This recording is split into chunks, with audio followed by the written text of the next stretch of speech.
At Kroger, no matter where you order free pickup, you get the same great deals as you'd get in-store. So you can save when you order during band practice, or at the dog park, or wherever. Start your cart with the Kroger app and save from wherever today. Kroger, fresh for everyone. $35 order minimum. Restrictions may apply. Subject to availability.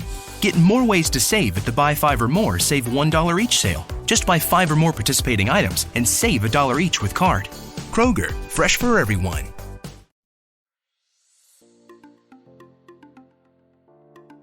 Welcome to the Hypothalamic Amenorrhea podcast. I'm Danny Sheriff, your host, certified fertility awareness practitioner, functional nutrition counselor, and founder of the HA Society, and of course, an HA recovery coach who has walked where you currently are walking. This is the place to come if you care about getting your period regularly. This podcast aims to educate, inform, and keep you motivated on your period and HA recovery track. So let's dive in. But last thing, nothing on the show should be taken as medical advice, so please seek the advice of your physician. Hey, do you know what your blind spots are? As in, do you know what it is, what the thing is that is holding you back from getting your period back? Look, it could be an absolute plethora, cornucopia of things, but in our practice, the first place we tend to go is what behaviors and habits do you have around food that you may be still doing? And these are called blind spots because we just don't necessarily always know that they're an unhelpful habit, or that it's something that we're doing, whether it be a subconscious or conscious need to control our food or our body, or whether it be something that you've just done for so long that it feels normal and like a preference even. We have created a checklist. It's a 3-page checklist that goes through food types, behaviors around food, and mindsets around food. And what you do is you go through the lists and you check off and you see which ones are you doing, whether it be daily, weekly, monthly, quarterly, and how are they potentially affecting your recovery today. So it's a really simple checklist. It's just 3 pages. You go through it. There's a very simple scoring system to help you figure out how much this may be impacting your recovery. And it's just an insightful thing for you to do to help you reflect, and then you can journal about it, or you can learn more about it and just start really working at any of the boxes that you checked and understanding that they're playing a role in your recovery. So to get the checklist, all you have to do is go to thehasociety.com/blind spot, and we'll send it straight through to you. You can print it off and you can check on it every now and then. I always recommend a reflection point every 4 to 6 weeks. How are you going? Are you still checking that behavior off, or have you systematically kicked it to the curb? So check it out. It's thehasociety.com/blind spot, and it will be waiting for you there. We're podcasting today. Yay. I'm just making sure you know that we're podcasting today. Yes. Yes. Okay, good. Yeah. So I thought that as a mom, everyone talks about, oh my gosh, you just it feels like your heart is on the outside of your body. And maybe you experienced some of those things. Did you? I did, but you had said, it wasn't a seismic change from what I had expected. I'm still so much the same person as I was before being a mom. Yeah. So it's weird. Yeah. Well, I couldn't tell, I was like, oh, is it because I didn't have a normal, natural birth experience? Is it because my husband wasn't there and I had to be medicated and she was taken from me kind of abruptly? Did all of those things mess with the chemical reaction and we missed the bonding moment?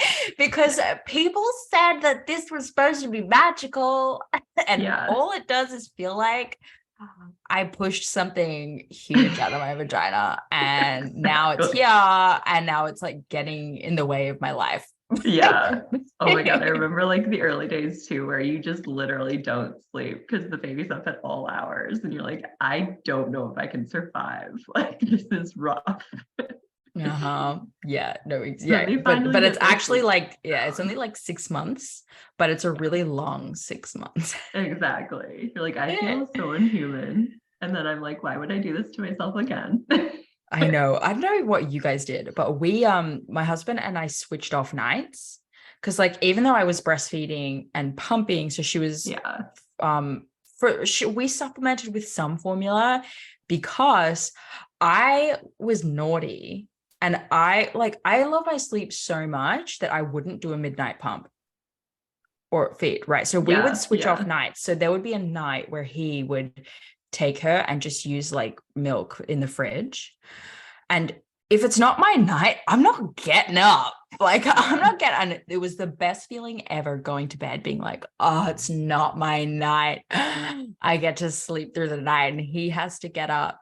But yeah, it meant that I didn't pump at night pretty much, like, so only every second night because Yeah. I would feed her on my night. And we did it differently. I think Trevor just used that as a scapegoat that I was breastfeeding, that he would never have to be up in the wee hours of the I think morning that's or late more at night. common. Yeah, it was awful. And two, like I like always did the pump because if I didn't, I felt so uncomfortable in the morning, like so engorged where I'm like, I just can't. I can't not do it. I think that my choice to not do it was it cost me in some milk production. Like it eventually learned to slow down. But your body And probably adapted too, my where body you weren't adapted. feeling so uncomfortable. So I would still be super full in the morning, but I could handle it. It was like whatever. Yeah. I could handle it and I'd just get up and it was the first thing I would do. I definitely Would envision just leave like it. the second baby being totally different. Like I'm not going to breastfeed for as long as I did. Like I went 13 months exclusively breastfeeding. And I feel like that was too long. Like now obviously I'm going to be in a totally different work environment too. I'm not going to be working from home. So to try to schedule in the pumps like while I'm at the clinic is going to be a lot more difficult. I like to, even I was working from home and I still would be like, I forgot to put, like, it That's just how I comes felt up. too. You feel like you just finished and now you have to do it again. Yeah. Stop. It's like you're constantly watching the clock and then you get panicky like if you're not exactly on your timeline. I said, when I awful. stopped, when I weaned off, it felt like, it still feels like freedom. Yeah, Freedom. totally. Like breastfeeding is like just like a ball and chain. Yeah. 100%. And it kind of looks like it too with the pump. Exactly.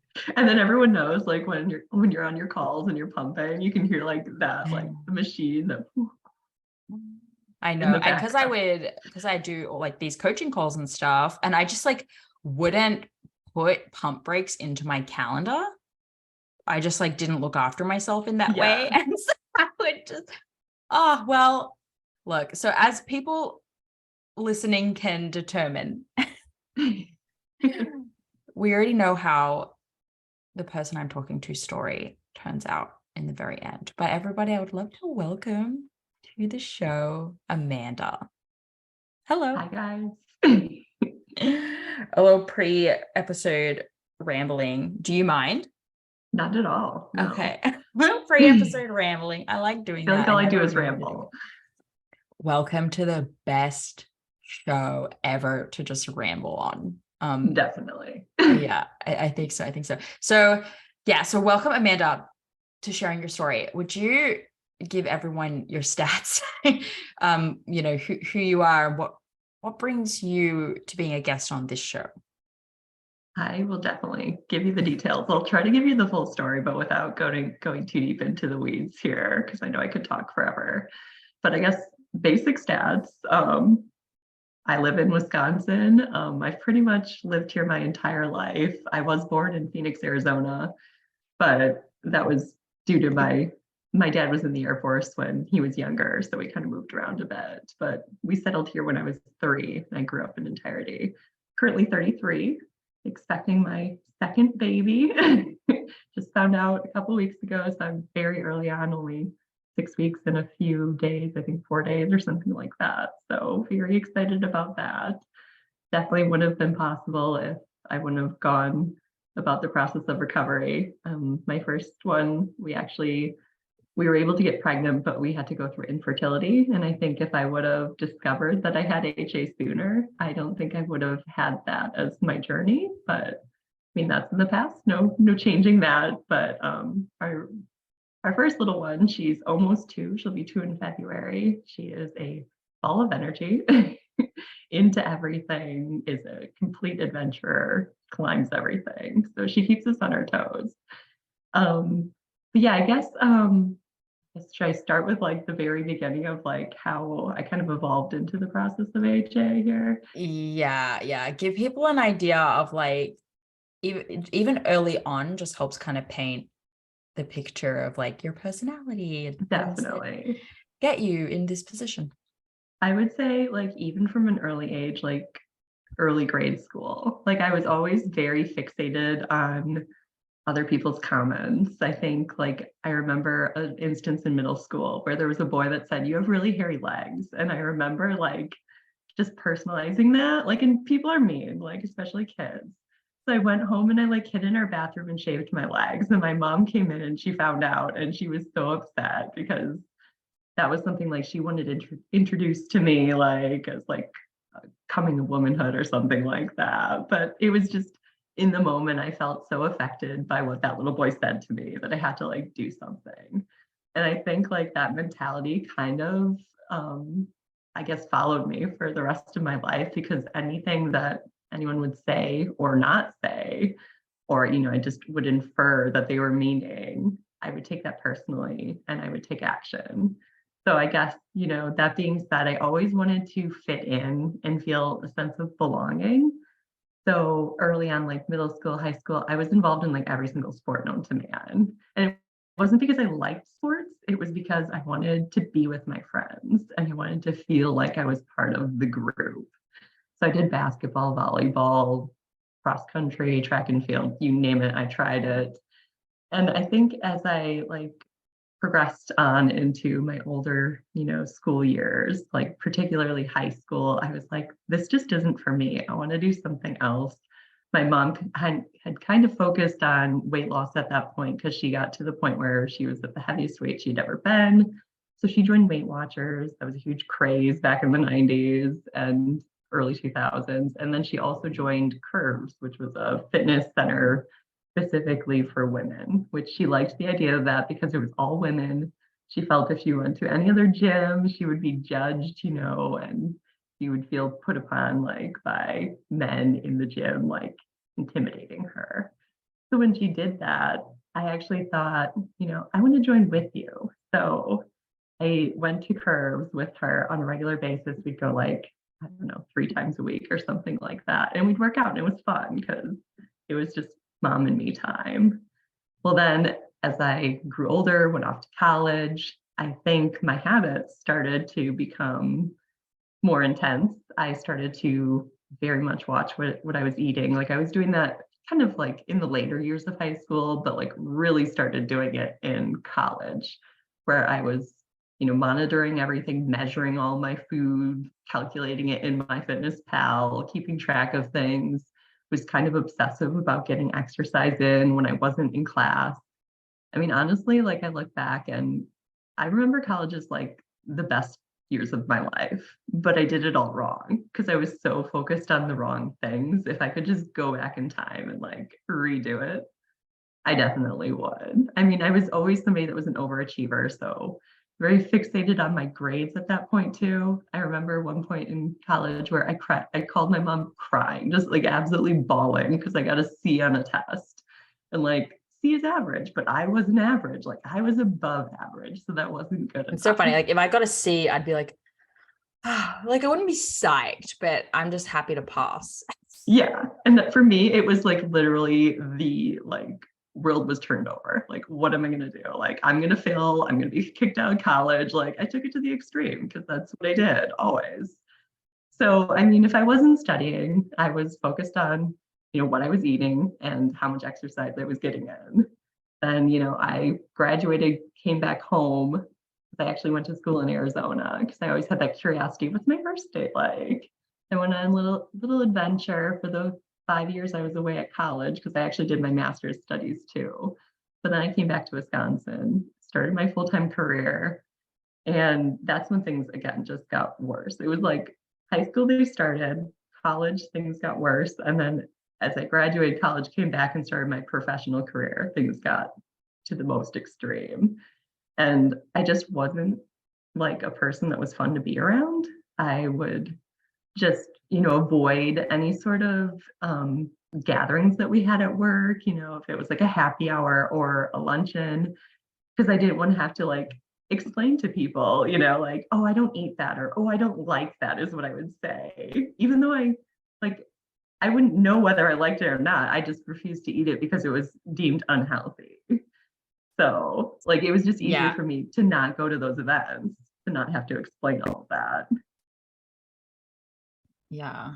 Yeah. So, I had the exact same thing of like I had the exact same situation, but my reaction was like, I would actually get so excited about it. And I would like so excited about these events because I worked at this bank that had the most amazing catering team. And they would do this like monthly morning tea that had all this amazing stuff. And I would go really excited about it. Like my brain wanted it. And then I would stand there like paralyzed, unable to eat any of it.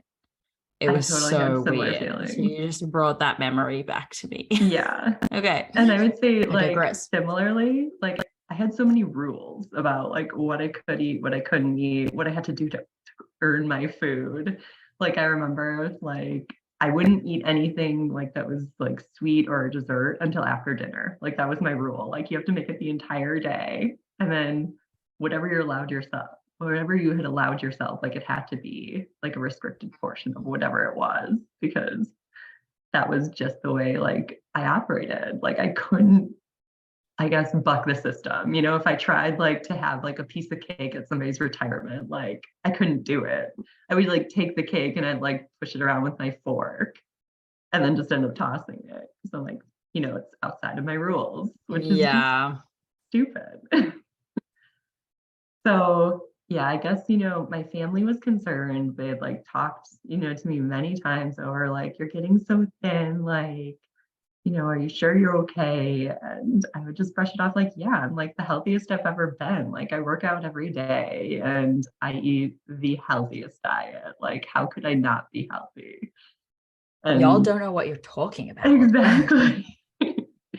Like, and that was just it. Like I prioritized exercise over spending time with family even. Like say for like Thanksgiving, I would like come late to our holiday gathering because I had to fit in my workout before I could go over there and like enjoy time with family and eat the foods I wanted to eat. Now, like if I have time during the day and I want to work out, great. But it's not the same like sort of workout I used to do anyways either. So that too has changed in entirety. Like before I'd have to completely and totally exhaust myself, like to the point where I was like literally dripping in sweat to call it like a workout. Now, if I just like move my body, lightly, I'm like done. I did my movement. This is perfect. Exactly what I wanted. The dream situation. Okay. But so how do you start like listening to what everyone's saying and like what happens? It's a good question. So like I had said it like earlier on in the podcast, to get pregnant with our first, we actually had to go through infertility. And that was a really big challenge for me because even prior to that, like I started to question like, why don't I have a period? Because I had been on birth control since like, I guess, before I went to college, because I think my mom was very paranoid about like, of course, like teen pregnancy and like something happening, like where I wasn't ready for a baby at that point. So she made sure to like get both my sister and I like on a regimen, and we just followed it without question. It was like what everyone else did. So I was on birth control up until it was September of 2016, because I was married in June of 2016. Then in September of 2016, I ended up getting a DVT, which is a very rare complication of being on birth control. They say it happens to like, I think like 1% or less of people. And like when that happens, they run like an extensive amount of blood work because they want to make sure you don't have any blood disorders like, genetically whether that was like the cause of it or whether they can attribute it to the birth control itself. Thankfully, everything came back clean, like for my blood work. I didn't have any genetic, conditions that would have caused that. So they promptly took me off of birth control, and I wasn't getting a period. And I'm like, this is strange. Like, I don't know what's happening. I guess I'm like a medical anomaly, because I had gone to see my OBGYN, and they're like, oh, sometimes it just takes a few months to come back.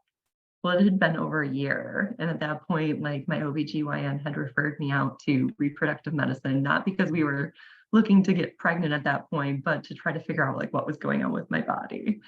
And I had the most jarring experience. When I went in, the provider told me you're in early stage menopause, and that's the reason you're not having periods. And unless you want to get pregnant, I can't do anything to help you. And I'm like, that can't even possibly be true. Like, I didn't believe it. So I went to find another reproductive endocrinologist to kind of get a second opinion, because I'm like, this is just, I literally left that appointment crying, like, because at that point, I literally felt like I had no hope. So I went to see this other specialist, and they had said, you just have unidentifiable infertility. Right. And they said, we're going to put you on hormone replacement therapy until you're ready to get pregnant, because that will at least, start to get your hormones more normalized. So I did the estrogen patches, did the progesterone tablets. I mean, I didn't really have any like negative side effects. Like, I know Ashley talks about like when she was on it, like she was unbearable. I think for me, like, I guess I felt fine, but I mean, everyone experiences it differently. So then, enter, I think it was like it's probably a year and a half, 2 years later, we're like, okay, we really want to start trying for our first little one. So they started me on a clomid letrozole combo, because that's what they found like works best with like their patient population. And it took forever to get pregnant. Like, we'd go through countless cycles where we'd go in, have the ultrasounds done where they monitor like the follicle development to see if there's one that's like the dominant follicle. And like sometimes there'd be like too many, sometimes there would be like no progress. So they kept tweaking the medication. And eventually we had this one follicle that was like perfectly progressing. So they had me do a trigger shot, and I ovulated and got pregnant with that cycle. And that's how Ellie happened. But then, I breastfed Ellie, and we were getting to the point where we started to think like, we really kind of want more than just one kid. We've always wanted more than one kid. I don't know how you're doing that.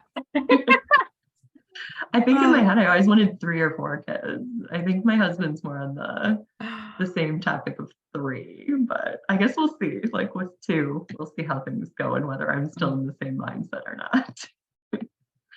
But like at that point, like I had kind of like taken on my old habits again, because I didn't really think anything of it. I started exercising rigorously, trying to get the baby weight off, started incredibly restricting my diet, counting my calories again. And I started to think like, is it me? Like, is what I'm doing what's causing the like defect in my body, is what I considered it. Because what an inch. Do you remember where that inkling came from? Like, yeah. I think, like when I first went to see this secondary reproductive endocrinologist, they had mentioned hypothalamic amenorrhea once and said like, this is a possible reason why you're not having a period, but then just kind of like glazed over it. Like, didn't really go into detail, didn't really do any further testing. Like the testing they did was like more so like checking the patency of the fallopian tubes, like doing other like blood testing to check for genetic markers, this, that, and the other thing. They had at one point told me I had polycystic ovarian syndrome, PCOS, but I think that was just literally a consequence of HA, because it looked like I had a lot of small follicles because I wasn't ovulating. So your story, to take a sidebar momentarily, because Ashley and I were just talking about this morning. Because we're working on this practitioner course, right? Yeah. there's all things that we need to consider or that we want to cover. And so we're constantly chatting. Like we actually are somehow going to bring in like, how do I word this? We get asked a lot by people, hey, what do I say or how do I present to my family that I'm listening to this like HA coach and not my OBGYN or reproductive endocrinologist? And it's like, this is why. It's not like everyone is well-meaning, but it's just not, they just don't know about it. Like it's just not, it's almost as if it's just not in their scope of practice. Or it's just like, they certainly don't seem to learn about it at school. And we do have all of the research, right? Like our conversation about this was around like fat intake. And like fat is good, right? But there's still some doctors saying fat is bad.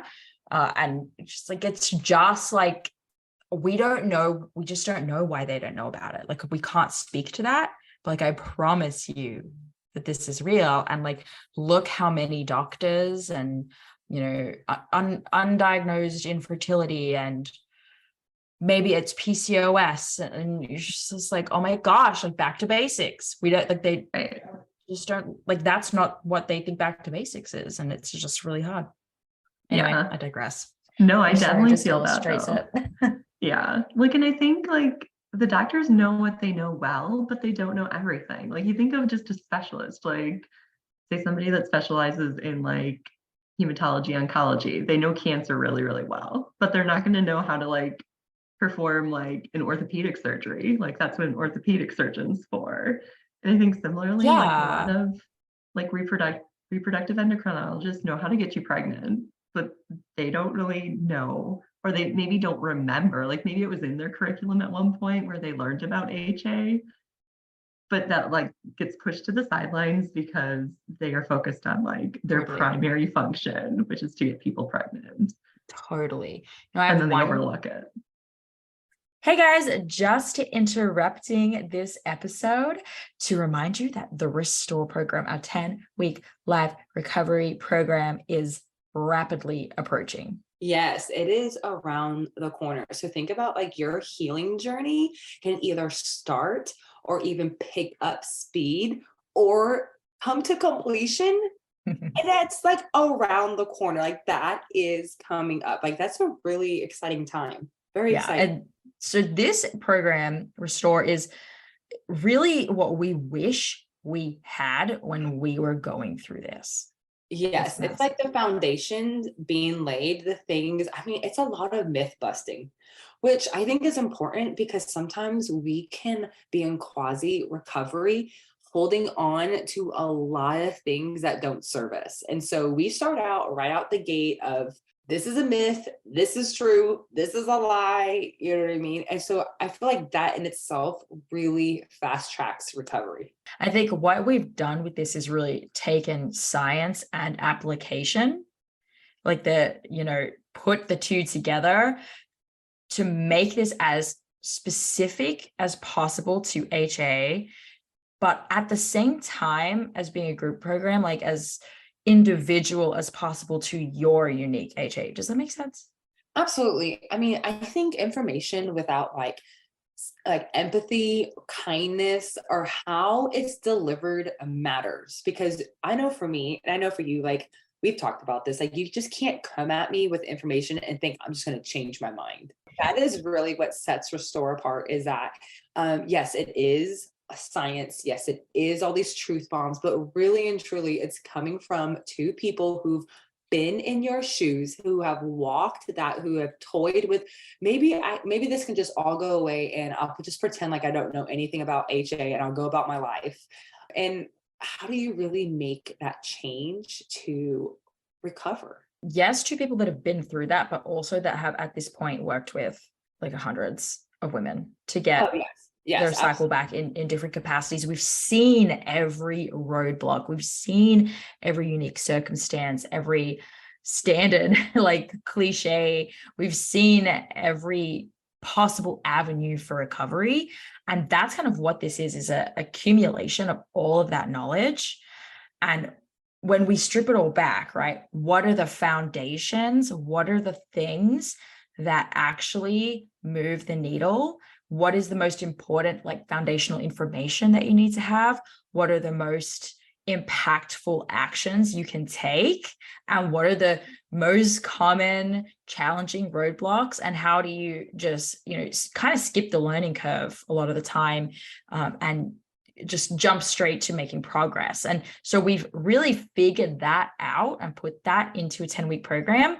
I think the big important differentiator is that although it is a 10-week program, guys, there is an individualized part. So we have individual food reviews. And I think this is so important because I would feel really cheated if someone just gave me generic nutrition advice. I'd be like, sweet, thanks, I need to eat more. Or, oh, sweet, thanks, I'll add that potato in. You know what I mean? But really and truly, we combine with, like, obviously the overall, but then we get to see what are you actually eating and what makes sense for you to take your first step forward. You know what I mean? Like, it's not magically you do it all overnight, right? And so we have follow-up food reviews to make sure, one, that you're actually doing it. Two, are you ready to add in the next step? Then we have email check-ins, right? Look here, some people don't like email check-ins, but those are the people who are like, wow, that was really revealing. I can't believe I just wrote that, right? There's this beautiful sense of, like, I'm just sending this off into the universe, and you know what I mean? And no one, and like, I don't know the person on, like, the other side. So you actually open up a lot. And then we have our video sessions where we get to kind of, like, really dig deep into those mindset roadblocks that we can address right then and there and move forward. Now, we're not promising that every problem that you ever have will be solved, but this is any problem that you're willing to open up with us will be addressed. Definitely. Yeah. And I think one of the big, like, themes of the entire program is uncovering blind spots and overcoming roadblocks, right? So we do these audits, we figure out what are the things, the belief systems, the ceilings you're hitting, whether you're conscious of them or not. We help uncover them as a part of the group sessions, but in the one-on-one stuff, with the food reviews, with the conversations, we dive into, like, specifically what's challenging for you, what is working for you, what do you need to push with? And, we then will use our expertise in helping to figure out, like, what are you not saying or not seeing? And what are we not taking action on? And what are we getting distracted by? All of that kind of stuff. So it's very, very important to have the mix of the two, because the group program is amazing because you have all of these other women, even if it's just like a couple other people, right, that you're having a conversation with, relating to and hearing their side of the story. It can be very, very motivating, and the accountability can be extremely valuable. So to have that with the individual one-on-one stuff, like, it's just in 10 weeks, the progress that you will make will be wild. We're so excited. Obviously, we can continue on and on and on. Yeah, and but on. we won't. Okay. We'll let you guys get back to the show. But what I want you to know is that it opens on January 10th.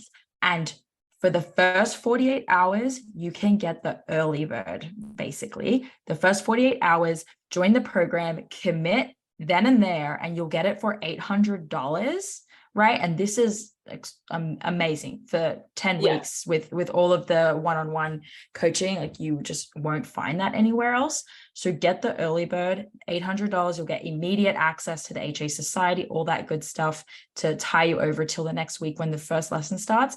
If you wait longer than 48 hours, it's going up to $935. So don't miss out. We'll see you there. Make sure, if you're not on the waitlist right now, go to the hasociety.com/restore.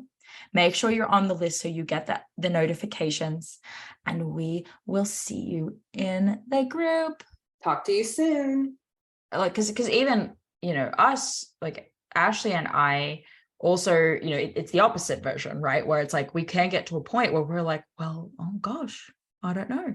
I have one client, shout out to Danny, if you're listening, where it was the opposite, where, like, she didn't have a cycle, and she did have to get it back. So she did have HA, but when it came to then we had to spend a fair bit of time getting her luteal phase somewhere where it should have been. And she actually did get pregnant. Okay. Right. Like she was pregnant in IVF, and that ended in an early miscarriage, like a very early. And then she got pregnant again when we were working together. And unfortunately, she miscarried really early. We did get to a point where it was like, I can now no longer, this is now out of my scope, right? Like I can get you to this point where you're cycling, everything looks good. But at this point now, you're not conceiving. And if you do, it's not sticking. So now we need to dig deeper. And she does have, I'm going to bring her on the show eventually, because it's like, because it counts as a real, but at this point, it's like, you actually have undiagnosed infertility, because she's had the biopsies of the tissue and all those things, and everything's coming back negative. She's had the procedures where they check for septums, and I can't remember, is it septum or is it a deviation? It's a deviated uterus. Deviated septum? No, that's the nose thing. That's what I was going to say. I didn't think that was where your uterus is deviated. Oh, I don't know. Right, which, she's checked everything. Yeah. And we don't know why. Clear. Everything is normal. Like, how frustrating, right? But like the reality is that there is actually a smaller population who truly get that label, right? Yeah, and there's a whole bunch of us out there. But I think the whole point of me saying this was like, we know our scopes and we all go to the doctor first, but there are steps actually in between. Mm-hmm. And that's why I actually think health coaches and things like that are really great, because totally that's what we should all try, those lifestyle and holistic interventions before we go to the doctor, because the doctor's just like, well, I'm trained to help people, in this way. So yeah, okay. See, I definitely think it is a total detriment to like the patient population, because you have kind of been told like what your doctor says is the holy grail, like they know all, but when they don't know all, like what do? Like you have to go figure things out for yourself if you're like motivated to do so. A lot of people don't. They're just really passive about their health, mission, and that's really sad. And I do think like a lot of like providers too are very prescriptive, like they want to just prescribe something to make things better, and that's also what they think you want. Exactly, because they think she'll be upset if she leaves with me saying, oh, just wait, maybe just eat a little better, if you don't have this context, it actually would be so upsetting to go into a fertility doctor, tell them your struggle, and them to say, maybe you should just try relaxing and eating a little more. Of course, they're coming from the perspective that you want a solution, and that's what I give you. That's my job. Yeah. So like when we have that perspective, we can actually have like a lot of compassion for where these doctors are coming from and where this situation came from. It's just like in hindsight, you're like, oh. Yeah. Like I would say even like with our first round of infertility, like I had mentioned, like, do you think it's what I'm doing? Like, do you think I'm working out too much? I work out 7 days a week, and this is like how many calories I'm eating. Do you think I should maybe increase that a bit? And they're like, well, you can try like and see if that works. But we're still gonna like proceed with our plan. And I was like, oh, at that time I was like, okay. Well then, so we had Allie. We were thinking about having a second. We went back to infertility, and my doctor was like, we're going to get you pregnant sooner this time. Like, we know the magic formula of medications to get you pregnant. Well, then we started running into like roadblock after roadblock. Like first it was they wanted to do the test to check the patency of the fallopian tubes again, because like when you've given birth, like things can get kind of like pushed around, shifted. There can be like kinks, things can get hinged. So I'm like, okay, it makes sense, we had an uncomplicated delivery, but sure, I'll see it through just to appease you guys. Well, then they couldn't get me scheduled because one, I didn't have a cycle day one. Like, and they have to do it on a certain cycle day. I can't remember what it is, like 4 or 5, something like that. So they couldn't determine like when to start it. And when I took the Purveyor challenge, like nothing happened, obviously, because I have HA. At that time, I didn't know. Well, so then like that was a problem. Then they had provider shortages. Then they had a shortage of the like contrast time that they need to actually perform the test. So it was like I was never going to be scheduled. Like it was like completely unschedulable in perpetuity. So I'm like frustrated about that. So in the meantime, they're like, okay, well, we'll just pass in that test. Like this is becoming way too difficult. But we want to like get you like started with, cycle day 1. So we're gonna have you do the Purveyor challenge. And then when nothing happens, like we're going to just wait until like cycle day 60, I think it is. It was just like the perpetual waiting game. So in that time frame, I started to question like, what if I'm doing it all wrong again? Like what if I dial back my exercise? What if I start eating more? Like, would that make a change? So I started Googling like, reasons for not having a period. I found your, page. I found the book about no period now, what everyone was reading. I ordered a copy of it, read it. I'm like, this is 100% what I'm going through. Like, this is me. So that's when I joined the society because I'm like, I need people. Like, I need support. Did you find us on Google?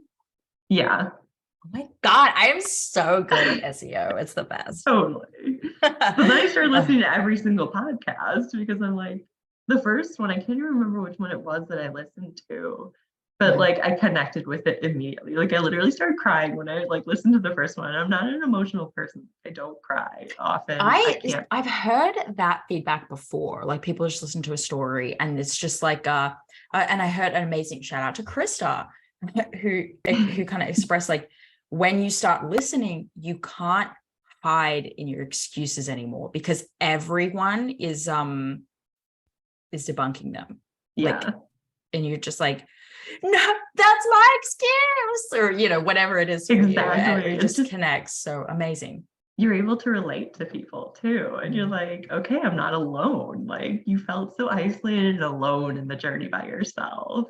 Yeah. So yeah, I started making changes. I'm gonna say it was like late June. Like I was running after I had Ellie. And like running, like I said, to the point of exhaustion. I gave that up in May, started like really making change in June where I was dialing back exercise significantly, started to eat like a little bit more. Then July, like ramped it up even further. August is when like I connected with you so we could do like individual coaching. And then by September, I had my period back. So it like really progressed which was after. Yeah, really fast. Yeah, after I figured it out, it was like I just ran with it. I just made the changes I needed to. Yeah, you're good like that. See, everyone, trust that do the thing. But so to reiterate, I think you had HA for like 10 years. Yeah, like so. It's a long time. Like I said, I went on birth control probably around like 15, 16, right when I was in high school, like right before college. And I got off of it in 2016. But I didn't have a period, like, up and through like that whole point until I got pregnant with Ellie. And then even after Ellie, I never got my period back. So it's been like a long time. You obviously had been making a lot of changes on your own prior that really paid off. That when you were just like the moment where you sort of went all in, I suppose, on areas that you just hadn't yet, it obviously paid off. People are going to want to know like what that was though. Like, okay, so what did you need to change? What do you kind of boil it down to as the main things that were necessary for you? I definitely think changing my approach towards exercise. I think that approach I had before where I just literally had to go hard or not at all was a bad approach. I mean, now because there was no not at all, right? You're like, it's go hard or not at all. Exactly. So I'm always going to go hard and there's never going to be a not at all. Exactly. Don't take any rest days because then you're just weak and you're a failure. Like that's what I thought to myself. I used to own socks that said no rest days. I would never wear those nowadays. I know, but it's in like my that in my heyday, I would have. it's a literal message that was sold, or that is sold. Crazy, right? Okay. So you used to work out super hard. You're doing like a lot of high intensity. Everything, like a lot of cardio, a lot of high intensity Sweating on the floor. training. Yeah, exactly. Like even through recovery, I still continued to exercise, but I was doing walking, Pilates, or strength training, and it was never for more than 30 minutes. And there were definitely periods of rest in between. It wasn't 7 days a week. So I know for some people, like they like to give it up altogether. I think for me, like to keep my like sanity, I needed to do something because I do right now have a desk job where I sit all day. And it's just nice to get up and get out, to like take my dog for a walk at the end of the day, or sometimes in the morning, depending on like my day's schedule and how that looks. So Gosh, it just made me feel good. or how very reasonable, right? Totally. Well, and that was just it. Like it was something I looked forward to and enjoyed doing, not something like that literally ruled my life. Like before, when I was in HA, like if I didn't get my workout in, you didn't want to be around me. Like I was so fixated on, well, if I didn't do it, when I had planned to, well, when can I get it in? Like it has to happen today. Like I will not go to sleep without having a workout in. And now it's totally different. And like, similarly with the food, like I was so focused on counting every single calorie. Like there would be like maybe a day or two in the year where I skipped calculating everything and tracking everything.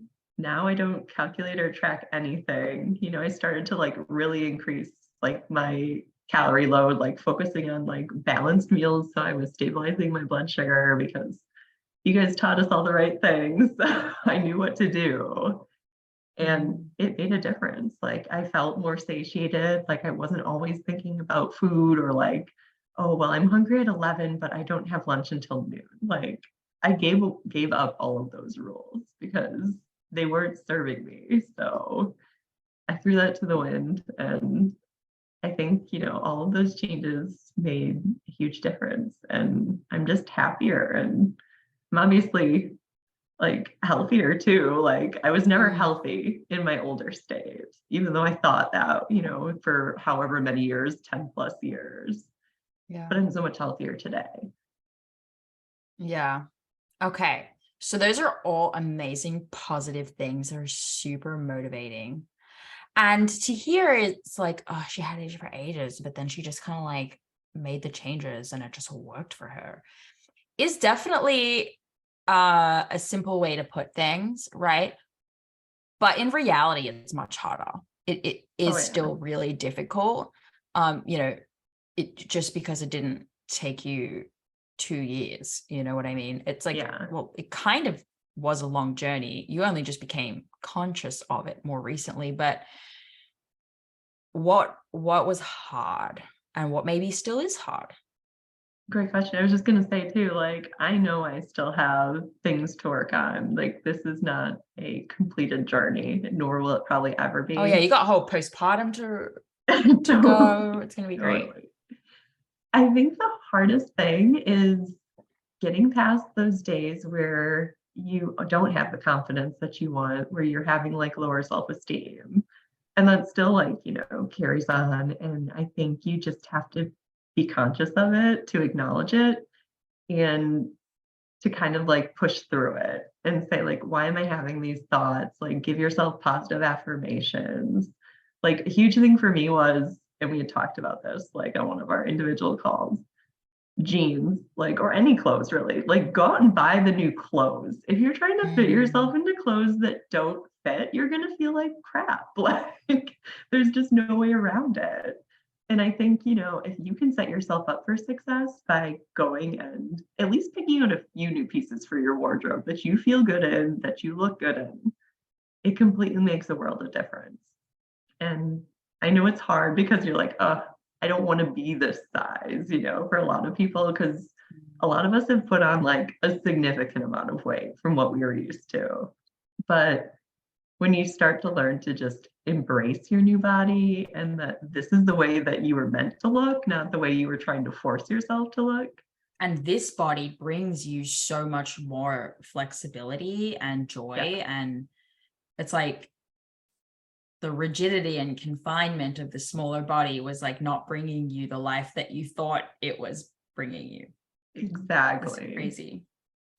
Yeah, I put on 25, 30 pounds almost. I mean, I can definitely tell. And like in a good way though, like my collarbone was always like super bony. Like when I was in HA, my arms looked like little twigs. Now I look just healthy and full. And like I look back at things like my wedding pictures and I'm like, that's disgusting. I look like a Skeletor. Like, how could I have not seen that in that, moment? But now it's so obvious to me, especially when you do like a side-by-side comparison of like photos. It's interesting, right? Like how there are people listening right now. Maybe it's you listening right now that it's like it's body dysmorphia. It's like you are afraid to gain weight to a perfectly reasonable, quite frankly, still small body. It's like it. And like a huge catalyst for change for me was having a little girl. Like I saw like the bad habits in myself and I was so terrified of passing on those habits to her. I've seen Ellie a number of times. She joins us on calls. And you just like look at their little face and you're like, I just can't, like, I really don't want this for you. Exactly. I just can't do this to you. And I think thankfully, like society has changed nowadays. It's still really tough to be a woman in our society, but like I think in the 90s, like the focus was so much on like diet culture, like lose weight, this way, that way, or the other way, like exercise to complete exhaustion. Now we have like more campaigns that are like, body positive, images, I guess, embracing all shapes and sizes. Yeah. And I think that's really important because we don't all look the same. We're not all like, and it feels like cardboard cutouts. You kind of hate a little bit like the fact that you're noticing it, sometimes you're just like, oh, I see that what they're doing, like, but we're just gonna be a part of the generation that knows both sides, and so we're aware, but hopefully that continues so that our children don't know any other version. Yeah, exactly. That's my hope too. Like they weren't like tainted, I feel like, by like the earlier images of like decades in the past. Yeah, I mean, however, my fear is like everything comes around, right? Like flared pants are back in fashion. So someone who's a child right now who will be an adult later is probably going to bring it all back. We're all going to stop doing it and someone's going to make it cool again. And we're just going to be like on this ride forever. But gosh, we can try. And it does feel like the furthest we've gotten in decades. Yeah, totally. Like, and I definitely think that, I don't know, I just feel like it's worth it. Like whoever's like out there doubting like whether the journey is worth it or not, definitely worth it 100%. Like it's life changing.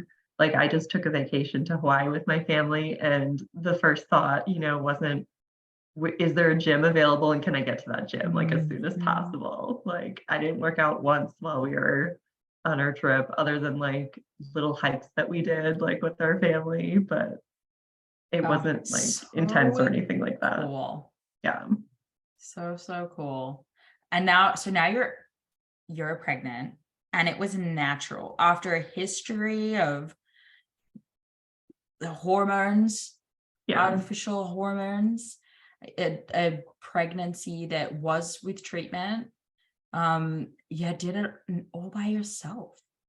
And I always wondered if it was possible. And this is proof that it is. Like it was the absolute like trophy at the end of the finish line. So I'm super excited. Yeah. I think it's so cool. It's like, it makes my day, it makes my week when people are pregnant. I know. Like it kind of stinks now. Yeah, because early on, like I just feel so nauseous all the time. So that stinks. But waiting for the second trimester glory days again. They're just so I would just live there if I could live there. Yeah, exactly. So you have that little good. bump too, like it's real obvious at that point. Yeah, you're cute, you're pepped up, your hair's amazing, you're glowing. Yeah. It's all about that very short-lived 3-month period. Exactly. See, that's what convinced me I needed to be here again. I know. No, I'm not falling for it. I'm not falling for it. I'm only doing one.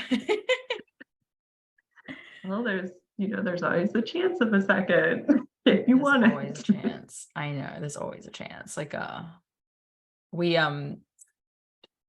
obviously I'm charting now, and it was like I had all my mucus and then I had the temporize for one day, like 98.1, which isn't what, if you're trying to avoid pregnancy, you need to wait 3 days of an elevated temp. Like I know. And I was just like, but it's I probably ovulated. Like I had the mucus, I had a temporize, and I haven't seen any mucus all day. It's been super dry. So like, we're going to risk it. You know what I mean? And when you do that, right. And so if people say, oh, the fertility awareness method doesn't work. It's like, no, it works if you're using it to full efficacy. Exactly. If I get pregnant on that, I wasn't using it to full efficacy. Right. So that's my fault. Totally. I risked it for the biscuit, and I think we're in the clear, but unless I'm pregnant, I should be getting my period soon. Okay. Well, I'm so happy for you. I'm very glad that you didn't have to, go down years and years of this once you knew. I mean, you did go down years and years of this, but I'm so grateful I found you in the society. Like, I don't think I would have been as motivated to do it on my own. Like I said, I really needed the community to help me through it. That's the best. We appreciate you.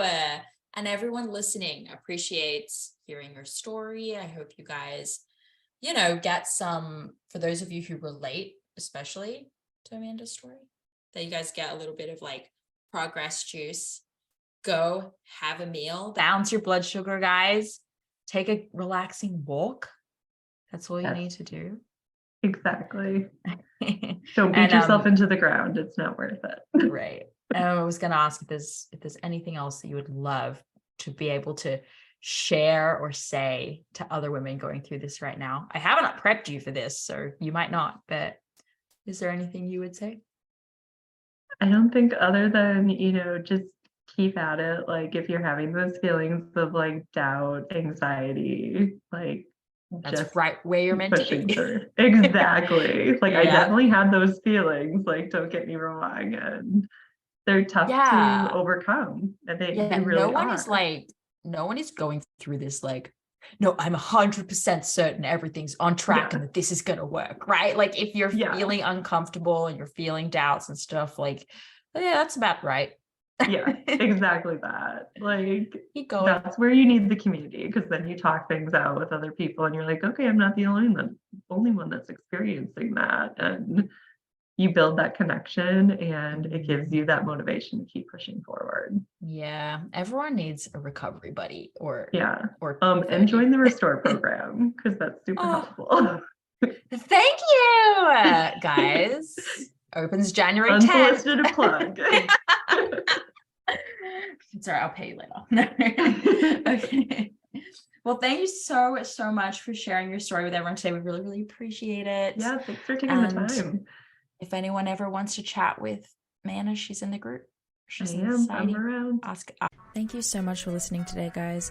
Please subscribe to the podcast, and if you could head to iTunes specifically and leave a rating or review, that would help so much, because it makes it easier for other people with HA who are Googling around to find the podcast really easily. So if you do that, you're doing a service to all of the women. Feel free to reach out. Yep. Thanks, guys. Everyone have a good one. Bye. Thanks. Bye.